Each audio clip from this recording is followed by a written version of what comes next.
tangazo la uchaguzi ambalo kimsingi itakwenda kulisoma.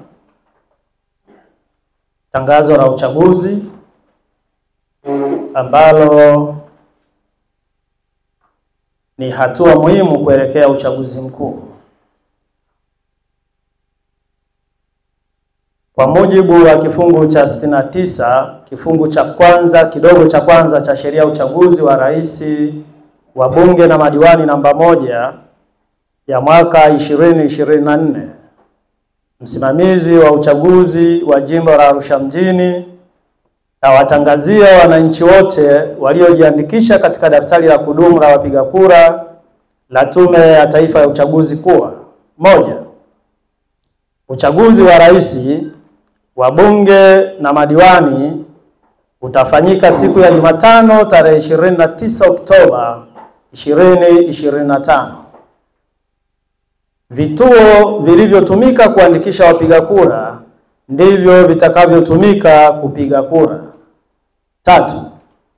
Vituo vya kupigia kura vitafunguliwa saa 1 kamili asubuhi na kufungwa saa 10 kamili jioni. Vituo vya kupigia kura vya magereza vitafunguliwa saa 2 kamili asubuhi na kufungwa saa 9 kamili alasiri.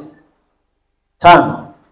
Pamoja na tangazo hili, kwa kila kituo cha kupigia kura zitabandikwa taarifa zifuatazo: 1. Mfano wa karatasi ya kura yenye majina ya picha za kila mgombea pamoja na nembo za vyama vyao vya siasa kwa uchaguzi wa rais, wa bunge na madiwani, kama ile tulio hapa, kwa maana ya mfano wa kura ambayo tayari vyama vimekwisha kupewa. Orodha ya majina ya wapiga kura walioandikishwa na Tume Huru ya Taifa ya Uchaguzi. Ukienda kwenye kituo utakuta kumebandikwa orodha ya majina ya wapiga kura walioandikishwa na Tume Huru ya Taifa ya Uchaguzi. 3. Orodha ya wapiga kura walioruhusiwa kupiga kura moja tu ya rais, KRP.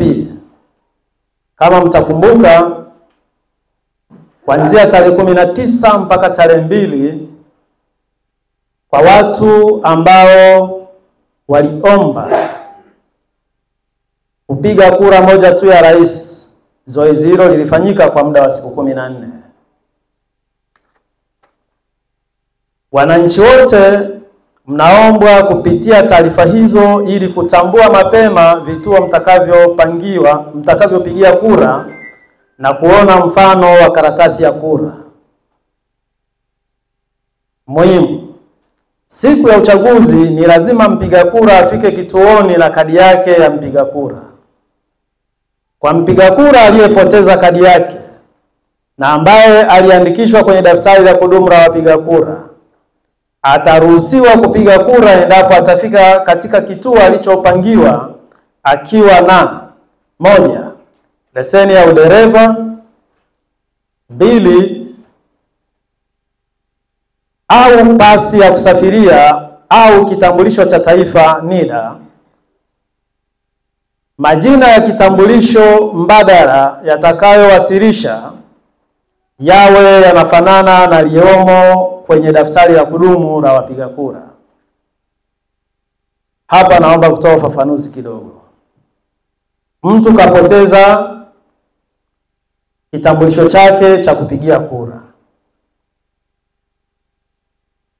asikae tu bila kwenda kupiga kura kwa sababu amepoteza nini? Kitambulisho. Tume inatoa mbadala.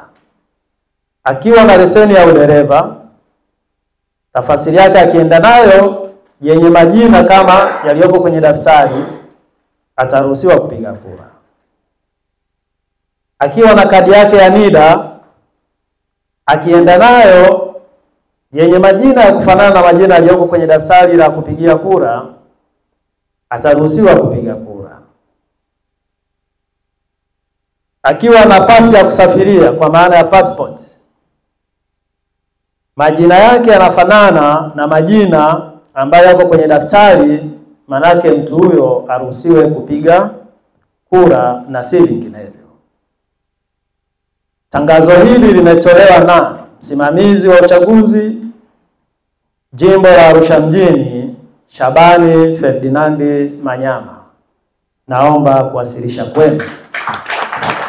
Habari hii inatokea jijini Arusha, inahusiana na hoteli ya kimataifa ya Parrot Hotel. Hoteli hii ina hadhi ya nyota 4 ya ukweli iliyopo Kaloleni jijini Arusha. Jengo lake ni la ghorofa lenye floor 13, vyumba 116 vya kulala vyenye hadhi tofauti tofauti. Hapa kuna executive suite, junior suite, executive, standard bedroom, double deluxe na twin bedroom. Parrot Hotel ndani yake ina migahawa miwili. Mmoja ni maalum kwa ajili ya kupata kahawa za aina zote. Sehemu ya pili ni ya kupata chakula pekee. Hapa kuna bar maalum yenye swimming pool iliyopo floor ya 3. Kuna kumbi za mikutano kubwa 2 na kumbi ndogo ndogo kwa ajili ya vikao. Katika Afrika Mashariki, Parrot Hotel kwa sasa ni hoteli ya mfano kutokana na ubora wa huduma zake.